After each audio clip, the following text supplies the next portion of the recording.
영상 시작 전 구독과 좋아요 꼭 부탁드립니다. 객잔이라 부르기도 민망한 곳이었다. 산골마을 끄트머리에 걸터앉은 허름한 객잔은 지붕이 반쯤 기울어져 있었고 문짝 하나가 떨어져 나간 자리로 찬바람이 거침없이 밀려들었다. 벽에 걸린 등잔 하나가 바람에 흔들릴 때마다 세 사람의 그림자가 일렁였으나 그 외에 이 객잔의 손님이라 할 만한 것은 없었다. 유명히 자리를 고른 곳이었다. 사람의 눈이 닿지 않는 곳, 귀가 닿지 않는 곳. 아명신군이라는 벼로를 얻기까지 반평생을 그런 곳에서 보낸 사내에게 이 정도의 장소를 찾는 것은 어렵지 않았다. 경천이 탁자 위에 팔을 올려놓으며 주위를 둘러보았다. 기울어진 지붕, 금이 간 벽, 이가 빠진 술잔. 불과 얼마 전까지만 해도 수많은 부하들이 고개를 숙였고 비단 옷에 사내 진미가 탁자를 채웠으며 쇄골당주라는 이름 석 자만으로 사람들이 길을 비켜주었다. 그런 사내가 지금 지붕도 성하지 않은 산골 객잔에서 이가 빠진 잔으로 싸구려 술을 마시고 있었다. 형천이 술잔을 내려다보았다. 거친 손가락이 잔을 감싸고 있었으나 들어올리지는 않았다. 한참을 그렇게 잔만 바라보다가 낮은 목소리가 흘러나왔다. 이게 뭐 하는 짓인지 모르겠소. 분노가 아니었다. 분노라면 차라리 나았을 것이다. 형천의 목소리에 실린 것은 황망함이었다. 어디서부터 이렇게 틀어진 것인지, 어째서 자신이 이런 곳에 앉아 있어야 하는 것인지를 받아들이지 못하는 사내의 목소리였다. 유명이 대답하지 않자 형천이 술을 들이키며 말을 이었다. 전령회 놈들이 추적을 풀지 않고 있소. 어디를 가든 꼬리가 따라붙으니 이틀을 같은 곳에서 자본 적이 없소. 이래 가지고 무슨 수를 쓰겠소. 거칠고 성급한 말투였으나 그 안에 서린 것은 분노만이 아니었다. 초조함이었다. 정파의 정보를 넘기겠다고 결심한 것까지는 좋았으나 정작 그 한 걸음을 내디딜 여유조차 주어지지 않고 있었다. 전령회의 추적자들이 집요했고 셋은 하루가 멀다 하고 은신처를 옮기며 도망치는 것이 전부인 나날을 보내고 있었다. 유명은 벽에 등을 기댄 채 술잔을 돌리고 있었다. 경천과는 대조적이었다. 얼굴에 감정이라곤 찾을 수 없었고 차갑고 가라앉은 눈이 등잔불에 반사되어 미세하게 빛나고 있을 뿐이었다. 추적은 따돌리고 있소. 문제는 그것이 아니오. 그러면 뭐가 문제란 말이오. 유명이 술잔을 탁자 위에 내려놓았으나 소리가 나지 않았다. 이 사내는 잔 하나를 내려놓는 것조차 기척 없이 해내는 자였다. 정파에 접근하는 것 자체가 문제요. 형천의 눈이 좁아졌다. 우리가 누구인지를 생각해 보시오. 전령회의 당주요. 정파의 문을 두드리는 순간 먹잇감이 되어 칼부터 날아올 것이오. 경천의 입이 다물어졌다. 틀린 말이 아니었기 때문이다. 사파 출신이 정파에 접근한다는 것 자체가 목숨을 걸어야 하는 일이었고 그것이 천령회의 당주급이라면 더욱 그러했다. 정파의 입장에서 보면 사파끼리의 내분에 끼어들어줄 이유가 없었고 오히려 함정을 의심할 것이었다. 형천이 이를 악물었다. 그러면 어쩌자는 것이오? 이대로 도망만 다니다 굶어 죽자는 것이오? 정파 장문인에게 직접 찾아가는 것은 안 돼요. 유명이 단칼에 잘라 말했다. 오악건파의 장문인들은 수십 년을 강호에서 굴러온 자들이오. 그 정도 자리에 앉은 자들이 사파 출신의 말을 고지곳대로 들어줄 리가 없소. 찾아가면 문전박대당하면 차라리 다행이고 잡아서 신문하거나 그 자리에서 목을 칠 것이오. 그렇다고 말단 제자를 찾아가 봐야 결정권이 없으니 의미가 없소. 경천이 거칠게 숨을 내쉬며 탁자를 손바닥으로 내리쳤다. 탁자가 흔들렸으나 유명은 눈 하나 깜짝하지 않았다. 그러면 어떻게 하자는 말이오? 영향력이 있되 장문인보다는 접근이 수월한 자가 필요하오. 형천이 입을 다물었다.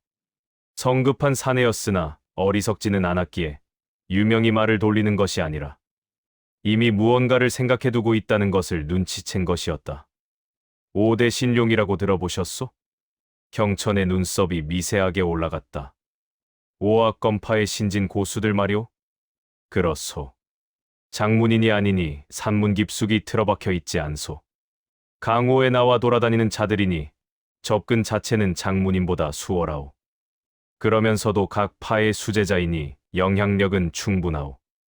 경천이 턱을 문지르며 유명의 말에 일리가 있다고 생각했다. 다만 5이 다 되는 것은 아니오. 유명의 눈이 가늘어졌다. 누가 대화가 통하는지를 먼저 알아봐야 하오. 잘못 건드리면 되레 칼을 맞을 수 있으니. 경천이 술잔을 내려놓으며 고개를 끄덕였다. 좋소. 알아봅시다. 도망만 다니는 것보다야 낫겠지. 유명의 입꼬리가 미세하게 올라갔다. 눈에 띄지 않을 정도의 그러나 분명한 변화였다. 아명신군이 웃는 일은 드물었고 그 드문 웃음은 대개 먹잇감을 찾았을 때 나오는 것이었다. 사준이 미동도 하지 않은 채 사부의 옆에 앉아 있었다. 감정 없는 눈으로 대화를 듣고 있었을 뿐이었다. 사부가 움직이면 따를 것이고 사부가 기다리라 하면 기다릴 것이었다. 등잔불이 흔들렸고 세 사람의 그림자가 벽 위에서 일렁였다. 바깥에서 바람 소리가 지나갔다. 천령회의 서고는 본부 깊숙한 곳에 자리 잡고 있었다. 두꺼운 철문 너머로 들어서면 양쪽 벽을 따라 비급과 서책이 빼곡하게 꽂혀 있었고 천장까지 닿을 듯한 서가의 높이가 이 안에 담긴 무공의 양을 말해주고 있었다. 천령회가 수십 년에 걸쳐 수집하고 빼앗고 혹은 스스로 창안한 것들이 이 안에 잠들어 있었다. 진이가 서가 사이를 천천히 걸으며 비급을 하나씩 꺼내 넘기고 있었다. 설무신과의 싸움이 떠올랐다. 결론적으로는 이겼지만 진이 잘 알고 있었다. 설무신은 명혈마공의 부작용으로 몸이 쇠약해져 있었고 화령의 독까지 당한 상태였다. 만약 온전한 상태의 설무신과 맞붙었다면 결과가 어떠했을지를 진이는 스스로에게 거짓말할 수 없었다. 밀렸을 것이다. 아니, 밀리는 정도가 아니라 이기지 못했을 것이다. 설무신의 무공은 검법과 장법만이 아니었다. 싸움의 모든 국면에서 쓸 수 있는 수단이 진이보다 압도적으로 많았다. 이제 자신의 안위만 생각할 입장이 아니었다. 천령회의 부하들까지 지켜야 하는 자리에 앉았으니 더 강해져야 했다. 천이강이 있었다면 조언을 구할 수 있었을 것이다. 이건 배워라. 저건 쓸모없다. 이 신법은 반드시 익혀둬라. 그런 한마디가 있었다면 이 수많은 비급 속에서 헤맬 필요가 없었을 것이다. 그러나 사부의 목소리는 더 이상 들리지 않았고 비급을 고르는 것도 판단하는 것도 오롯이 진이의 몫이었다. 진이가 신법서가 앞에서 멈추었다. 몇 권을 꺼내 펼쳐보았다. 첫 번째는 보법 위주의 신법이었으나 환소당의 유연한 움직임과 겹치는 부분이 많아 내려놓았고 두 번째는 경공 위주였으나 실전보다는 도주에 가까운 성격이라 고개를 저었다. 세 번째 비급을 펼쳤을 때 진이의 손이 멈추었다. 한참을 읽었다. 비급을 덮지 않은 채 다시 처음부터 읽었고 이윽고 그것을 옆에 놓은 뒤 각법 서가로 발기를 옮겼다. 각법 비급을 여러 권 꺼내 하나씩 펼쳐봤다. 그 중 하나를 다시 펼쳐 한참을 들여다보았다. 탁자 위에 골라낸 비급이 하나둘 쌓여갔다. 신법 하나, 각법 하나, 그리고 암기 관련 비급 하나까지. 많지 않았다. 욕심을 부리면 더 가져갈 수도 있었으나 제대로 익히지 못할 무공을 쌓아봐야 소용이 없다는 것 정도는 알고 있었다. 진이가 비급들을 품에 넣고 서고를 나섰다. 철문이 닫혔고 서고는 다시 어둠 속에 잠겼다. 다음 날 아침이었다. 진이가 천령회 내부를 걷고 있었다. 회주가 된 뒤로 이른 아침에 천령회를 한 바퀴 도는 것이 습관처럼 자리 잡았으며 반보 뒤에서 왕철이 묵묵히 따르고 있었다. 겉보기에는 평온했다. 훈련장에서는 무인들이 무공을 연마하고 있었고 순찰조가 담장을 따라 돌고 있었으며 부엌 쪽에서는 아침 식사를 준비하는 연기가 피어오르고 있었다. 전장의 흔적은 대부분 지워졌고 천령회의 일상이 돌아오고 있는 것처럼 보였다. 진이가 걸음을 멈추지 않은 채 입을 열었다. 왕철, 예, 회주님. 요즘 분위기가 어떠냐? 왕철이 대답했다. 썩 좋지는 않습니다. 진이가 걸음을 늦추었으나 멈추지는 않았다. 왕철이 말을 이었다.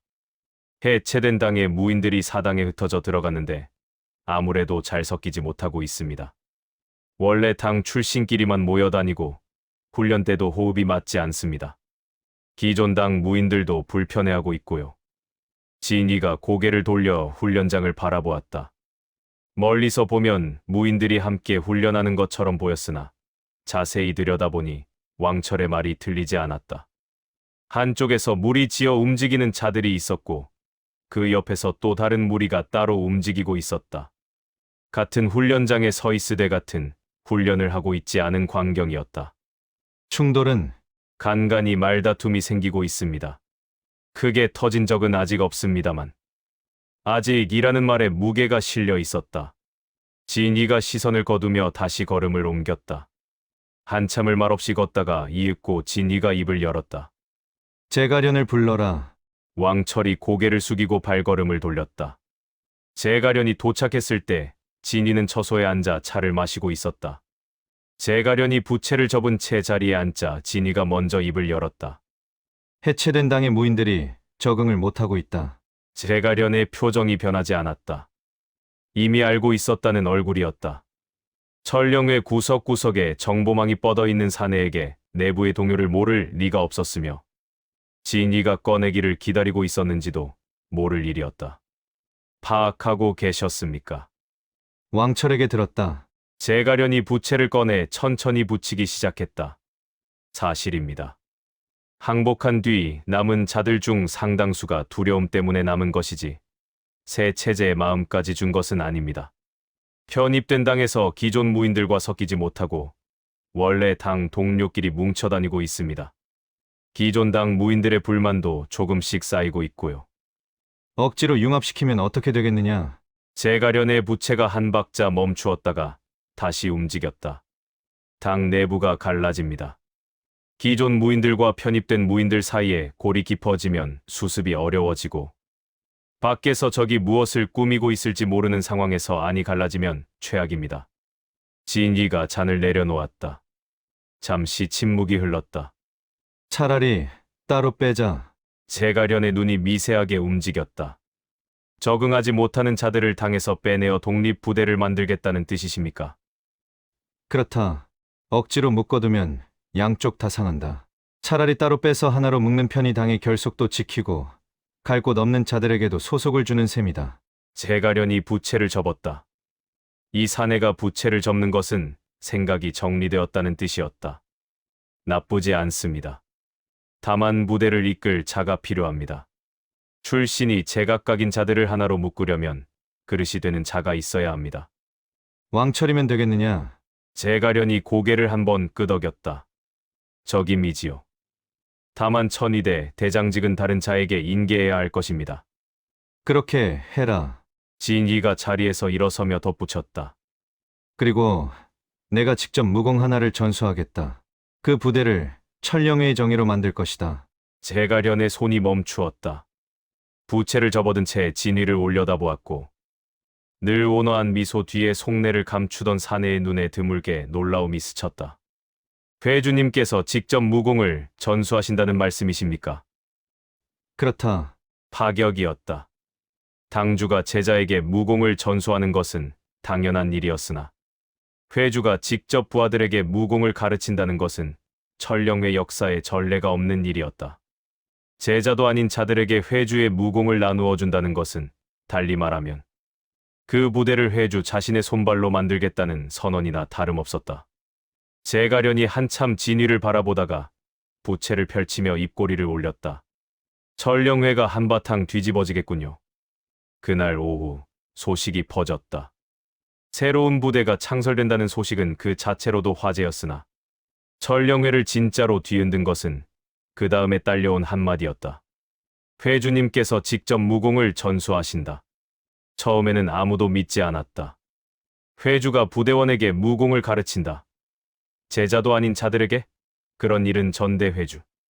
천이강 시절에도 설무신 시절에도 없었다. 당주가 제자를 가르치는 것과 회주가 부대원을 가르치는 것은 하늘과 땅만큼의 차이가 있었고 그것을 모를 무인은 천령 외에 없었다. 그러나 소문은 사실이었다. 제가련이 직접 각 당에 공문을 내렸고 그 공문에는 새 부대의 이름과 함께 회주가 친히 무공을 전수할 것이라는 내용이 또렷이 적혀 있었다. 파천대. 그 이름이 천령회 곳곳에서 오르내리기 시작했다. 반응은 갈렸다. 회주님께서 직접 가르치신다고? 그게 사실이야? 공문까지 내려왔는데 거짓이겠어? 대체 무슨 무공을 전수하시려는 건지. 소식에 가장 먼저 귀를 세운 것은 편입된 당에서 적응하지 못하고 있던 자들이었다. 겉도는 나날을 보내고 있던 자들, 원래 당 동료끼리만 어울리며 눈치를 보던 자들, 명령은 따르되 눈빛이 따르지 않던 자들. 그들 사이에서 파천대라는 이름은 다른 무게로 다가왔다. 회주님에게 직접 배울 수 있다면 어차피 여기서 겉돌 바에야 최소한 갈 곳은 생기는 거 아니오. 지원자가 하나둘 나타나기 시작했다. 처음에는 조심스러웠다. 갈 곳 없어서 지원하는 것이 티가 날까봐 머뭇거리는 자들이 있었고 파천대가 천령회 안에서 어떤 대우를 받게 될지 가늠할 수 없어 눈치를 보는 자들도 있었다. 그러나 한 명이 지원하자 둘이 따랐고 둘이 셋이 되자 나머지도 움직이기 시작했다. 회주의 무공이 탐나서 오는 자, 갈 곳이 없어서 오는 자, 새 출발을 원하는 자. 저마다 이유는 달랐으나 파천대의 문을 두드리는 자들의 수는 날이 갈수록 늘어갔다. 왕철은 그 하나하나를 묵묵히 받아들이고 있었다. 왕철이 파천대의 수장으로 임명된 뒤 한 달이 흘렀다.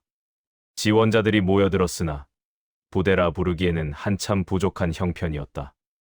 혈인당 출신, 영귀당 출신, 쇄골당 출신, 도풍당 출신이 뒤섞여 있었고 익힌 무공도, 싸우는 방식도, 몸에 밴 습관도 제각각이었다. 도법을 쓰는 자 옆에 권법을 쓰는 자가 서 있었고 암기를 다루는 자 뒤에 장법을 쓰는 자가 줄을 섰다. 첫 합동 훈련은 엉망이었다. 호흡이 맞지 않았다. 한쪽이 나아가면 다른 쪽이 물러섰고 대열을 맞추라는 지시에 누구는 빠르게 움직이고 누구는 느리게 움직였다. 원래 당 출신끼리 뭉치는 버릇도 여전했다. 같은 당 출신끼리는 호흡이 맞았으나 다른 당 출신과는 눈도 마주치지 않는 자들이 있었다. 하지만 왕철은 소리를 지르지 않았다. 화를 내지도 않았고 꾸짖지도 않았다. 다만 새벽부터 해가 질 때까지 훈련장에 서 있었다. 대열이 흐트러지면 다시 맞추게 했고 호흡이 어긋나면 처음부터 다시 시켰다. 같은 훈련을 10번이고 20번이고 반복시켰으며 불만을 토하는 자가 있어도 말없이 다시 한 번을 시킬 뿐이었다. 한마디로 다잡는 것이 아니라 몸으로 보여주는 방식이었다. 누구보다 먼저 훈련장에 나왔고 누구보다 늦게 훈련장을 떠났다. 부대원들이 지쳐 쓰러질 때도 왕철은 서 있었으며 그 묵묵한 등이 어떤 말보다 무거운 것이었다. 며칠이 지나자 달라지기 시작했다. 대열이 조금씩 맞기 시작했고 호흡이 반 박자씩 가까워졌다. 여전히 부족했으나 어제보다는 나은 오늘이 하루하루 쌓여가고 있었다.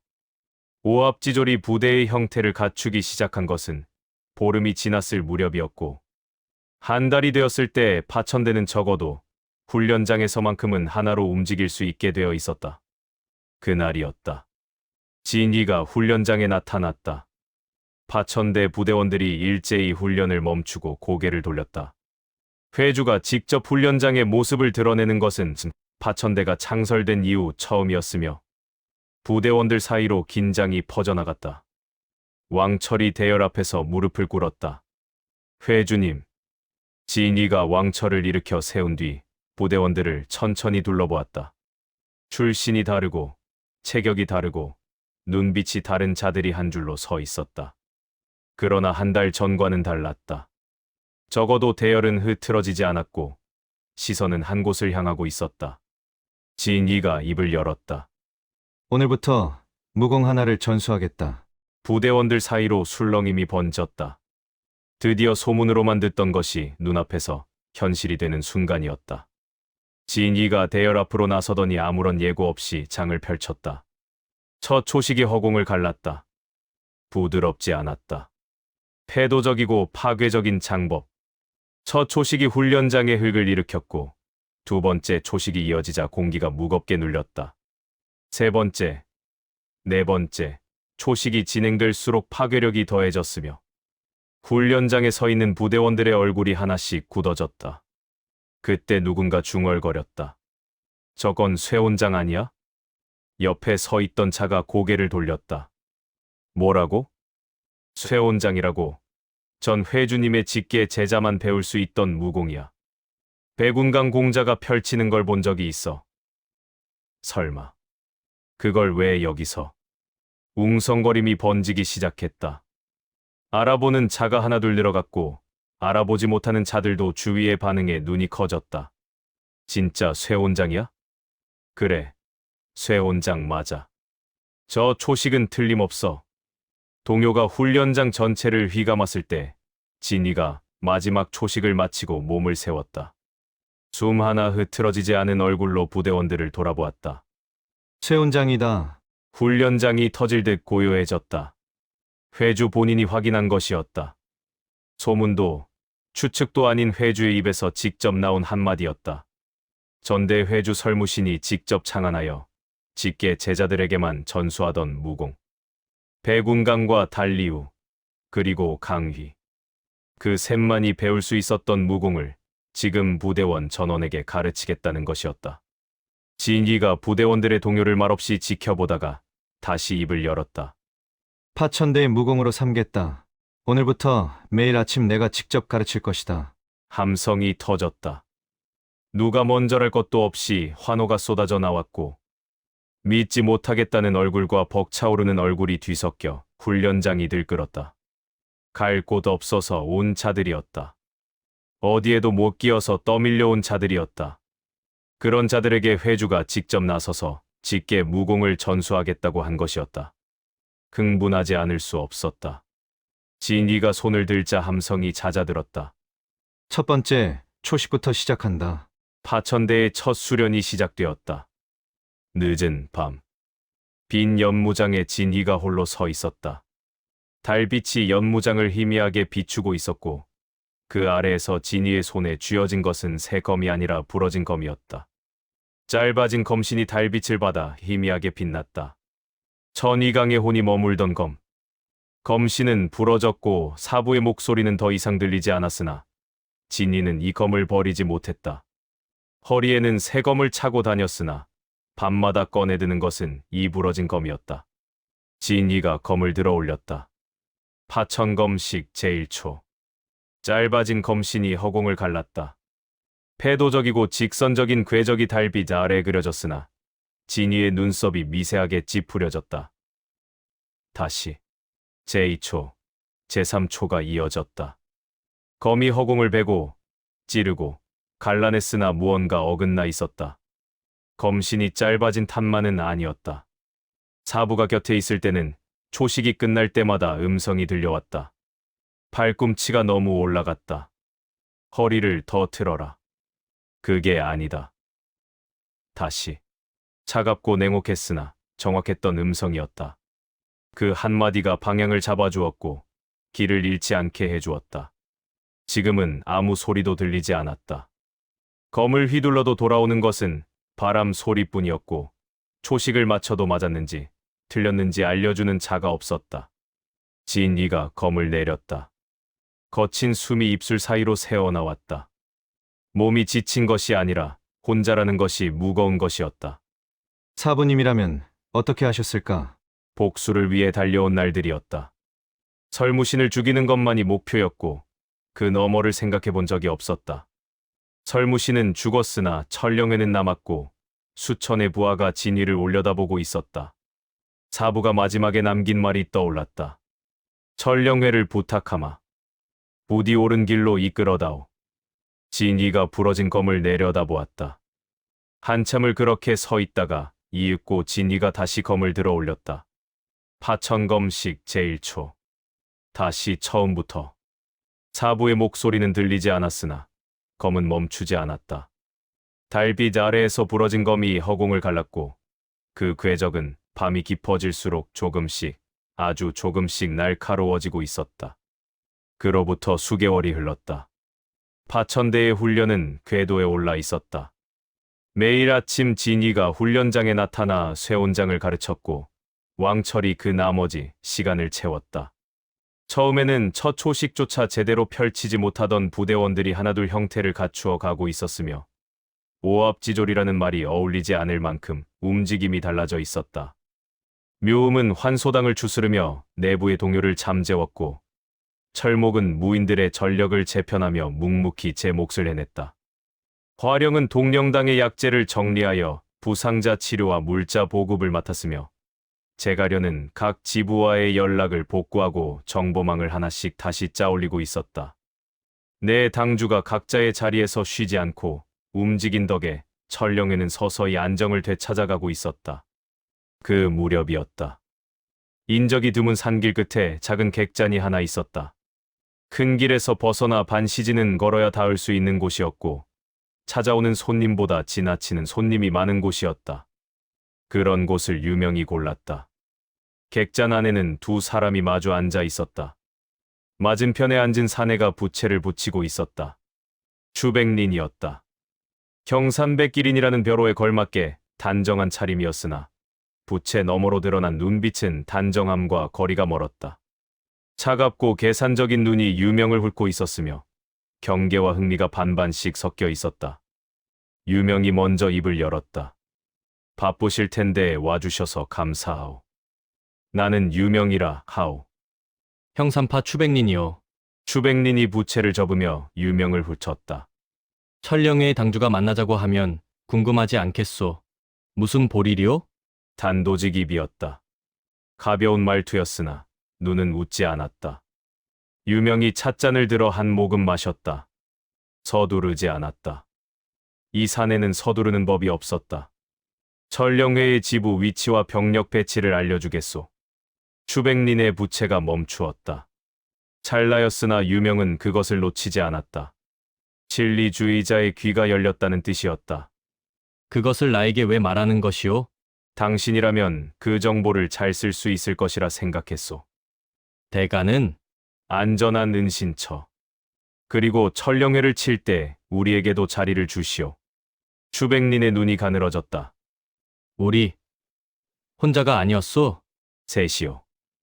나와 전 쇄골당주. 그리고 제자 하나. 당주가 둘이나 대단한 도주극이었군.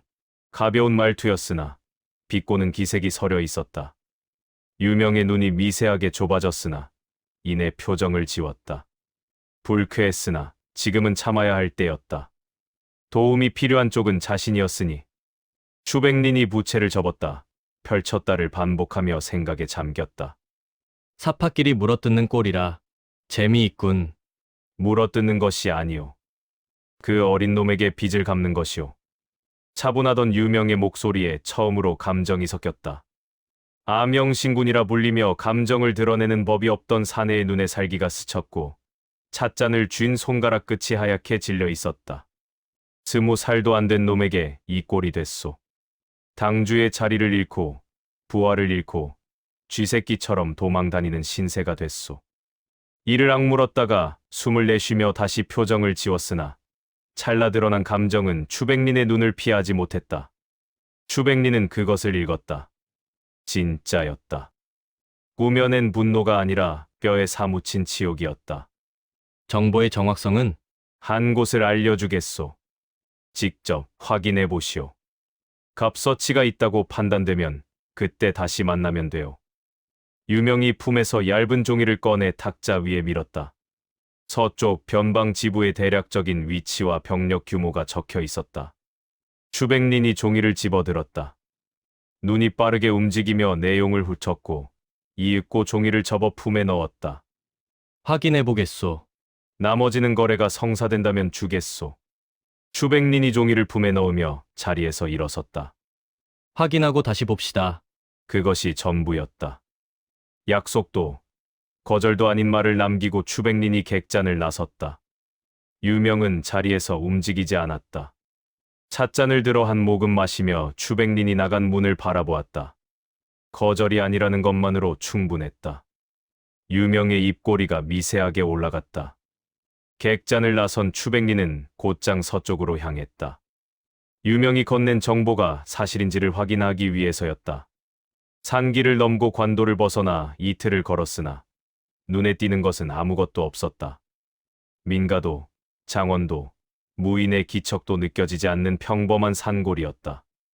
그러나 유명이 적어준 대로 계곡을 따라 올라가자 풍경이 달라졌다.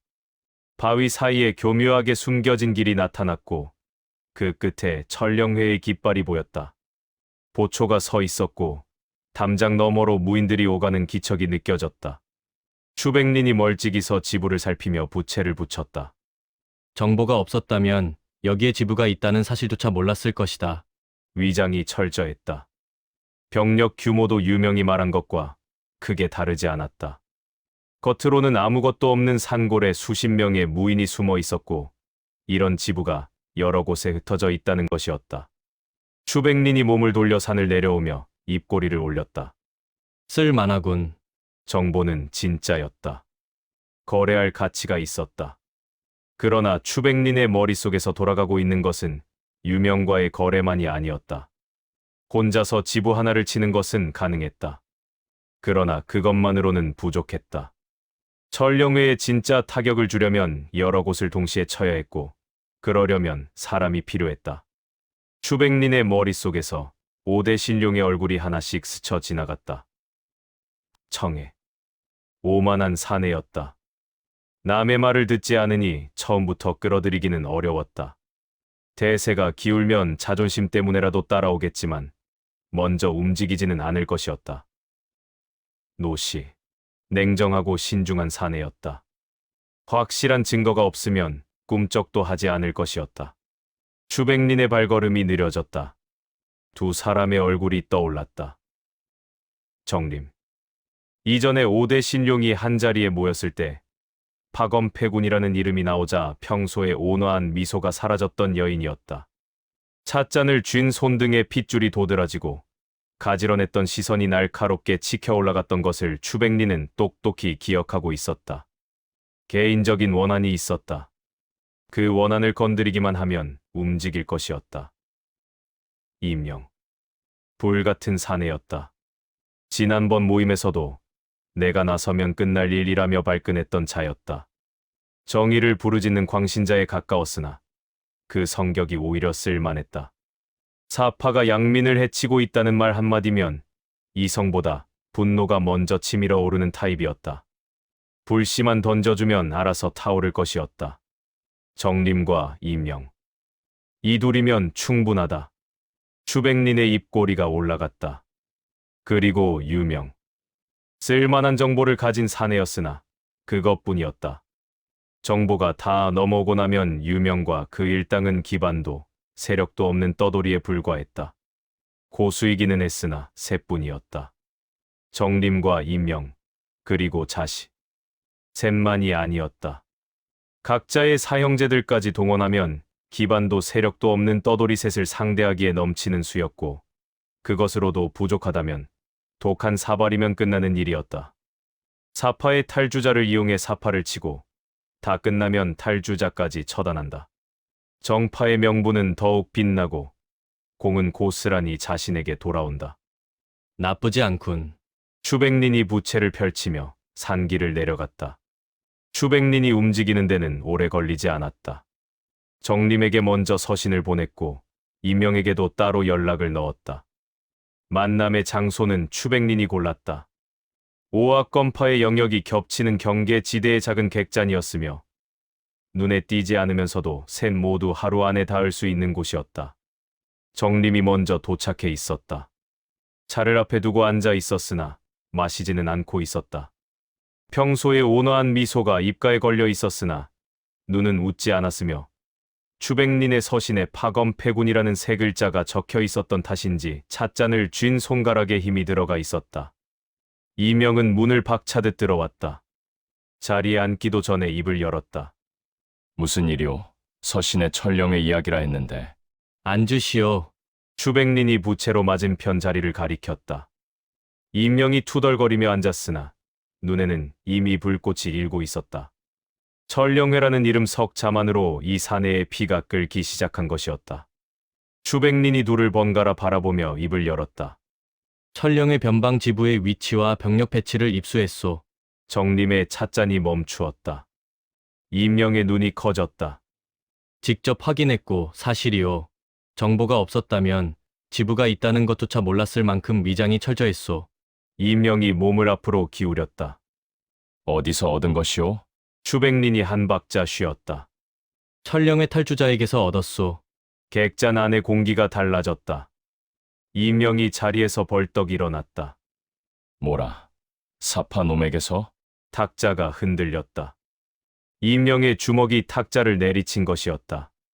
찻잔이 뒤집혀 차가 쏟아졌으나 이명의 눈에는 그것이 들어오지 않았다. 사파의 개와 손을 잡자는 것이오. 정의의 검을 드는 자가 사파의 찌꺼기에게 구걸을 해야 한단 말이오? 정림도 미소가 사라져 있었다. 찻잔을 내려놓는 손이 미세하게 떨리고 있었으며 온화한 눈 아래로 차갑고 단단한 것이 드러나 있었다. 사파의 손을 빌려야 사파를 친다라. 불쾌한 이야기로군요. 추백리는 두 사람의 반응을 예상하고 있었다. 부채를 펼치며 느긋하게 입을 열었다. 둘 다 진정하시오. 내 말을 끝까지 들어보시오. 이명이 이를 악물었으나 추백린의 시선을 마주하고는 거칠게 숨을 내쉬며 다시 자리에 앉았다.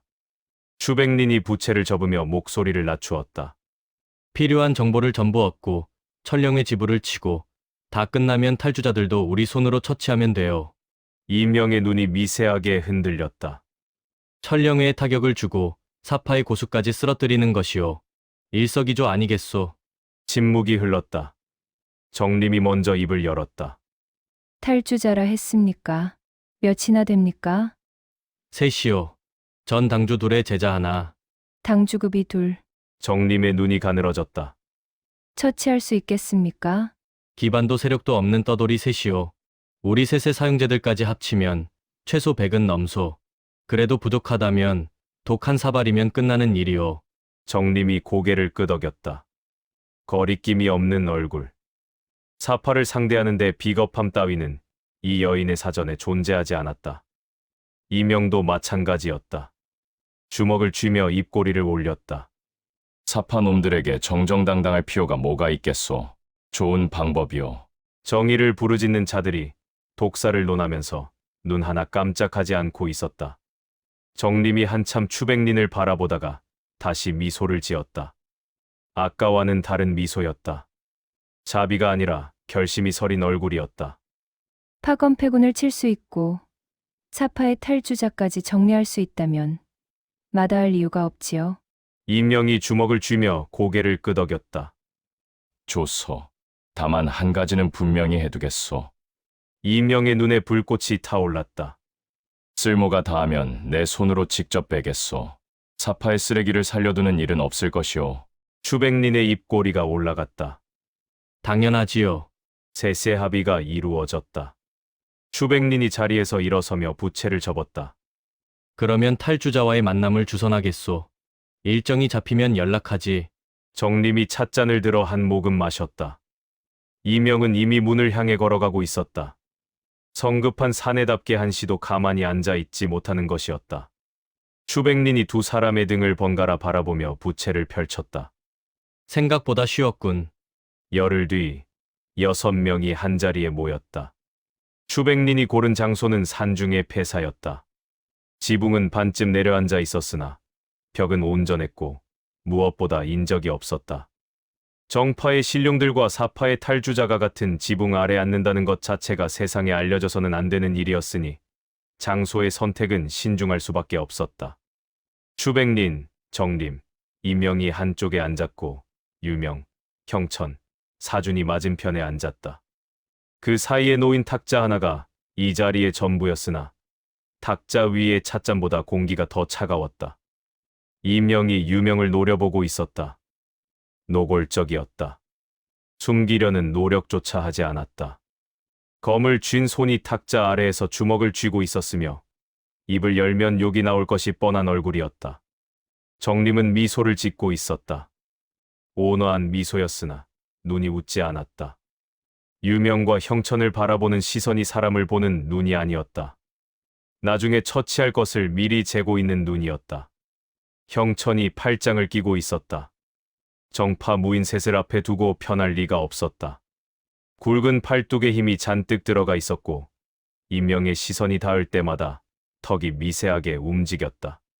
참고 있는 것이었다. 주먹 한 방이면 저 입을 다물게 할 수 있다는 생각을 억지로 눌러담고 있는 얼굴이었다. 유명은 차분했다. 적어도 겉으로는 그랬다. 찻잔을 앞에 두고 느긋하게 앉아 있었으며 임명의 적대감도 정림의 살기 어린 미소도 아랑곳하지 않는 듯했다. 이런 자리에서 감정을 드러내는 것은 약점을 보이는 것과 같았고 유명은 약점을 보이지 않는데 반평생을 바친 사내였다. 사주는 벽에 등을 기대고 앉아 있었다. 눈을 뜨고 있었으나 아무것도 보고 있지 않은 것 같은 눈이었다. 6명 중 가장 존재감이 없었으며 그것이 이 사내의 방식이었다. 침묵이 길어졌다. 먼저 입을 연 것은 추백린이었다. 다들 오셨으니 본론으로 들어가겠소. 부채를 펼치며 여섯의 얼굴을 천천히 둘러보았다. 목적은 하나요. 천령회의 변방 지부들을 치는 것이요. 유명이 찻잔을 들어 한 모금 마셨다. 정보는 추가로 더 제공할 수 있소.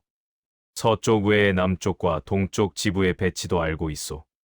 다만 조건이 있소. 유명의 목소리가 한 톤 낮아졌다. 머물 곳을 마련해 주시오. 천령회의 추적자들이 아직 우리를 쫓고 있소. 하루도 같은 곳에서 자본 적이 없소. 형천이 팔짱을 풀며 거들었다. 정보를 넘기려 해도 쫓기면서는 제대로 할 수가 없소. 안전한 곳이 있어야 머리를 맞대든 계획을 세우든 할 것 아니오. 추백린이 부채를 붙이며 정림을 돌아보았다. 정림이 잠시 생각하더니 고개를 끄덕였다. 항산파 영역 안에 쓰지 않는 암자가 하나 있습니다. 산문에서 멀리 떨어져 있으니 눈에 띄지 않을 것입니다. 정림이 미소를 유지한 채 말을 이었다. 다만 한 가지 분명히 해두고 싶습니다. 이것은 협력이 아닙니다. 거래입니다. 유명이 고개를 끄덕였다. 그것으로 충분하오. 추백린이 부채를 접으며 자리를 정리했다. 좋소. 그러면 앞으로의 일을 상의해 봅시다. 여섯의 머리가 탁자 위로 모였다. 영검기 34화는 여기까지입니다. 진휘가 천령회의 새 회주로 자리를 잡아가고 있습니다. 파천대라는 새로운 부대가 만들어졌고 한편 천령회에서 도망친 자들은 정파의 검을 빌리려 하고 있습니다. 과연 이들의 만남이 천령회에 어떤 파란을 몰고 올지 앞으로의 이야기에 많은 관심 부탁드립니다. 멤버십에 가입해주신 분들께 감사드리며 개인적으로 후원해주신 분들께도 진심으로 감사드립니다. 더 좋은 내용으로 보답하겠습니다.